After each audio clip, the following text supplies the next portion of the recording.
যার তাওহীদ নাই তার ফেব্রুয়ারি কি আবার?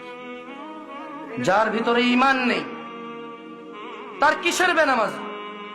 যে ঈমান বুঝে না, যে তাওহীদ বুঝে না, তার ফেব্রুয়ারি কি, বড়দিন কি, জিনা কি, ব্যভিচার কি, মদ কি, সুদ কি, মারামারি কি, হত্যা কি, দুর্নীতি কি, তাকে বুঝে তো লাভ নাই। মনে রাখবেন, 14ই ফেব্রুয়ারি থেকে নিষেধ করে লাভ নেই।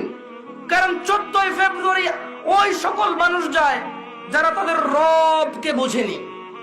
মনে রাখবেন, আমি আজকে রবের সাথে পরিচয় করে দিয়েছি এদের।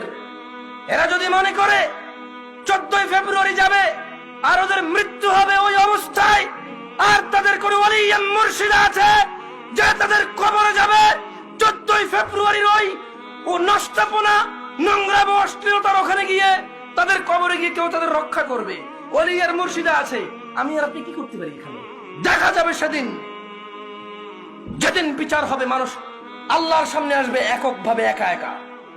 সেই দিন দেখা যাবে ইয়াউমা ইয়াফিরুল মারউ মিন আখিহি, যেদিন মানুষ পলায়ন করবে তার ভাই থেকে, ওয়া উম্মিহি ওয়া আবিহি, তার মা আর তার বাপ থেকে, ওয়া সাহিবাতি ওয়া বানি, তার ছেলে এবং তার সন্তান থেকে।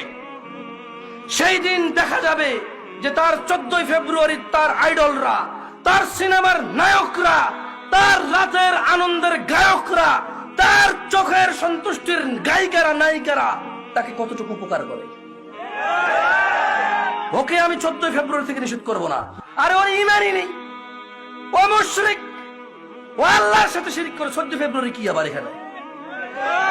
কোন মুসলমান যে আল্লাহকে সম্মান করে সে যেতে পারে না সব জায়গায়।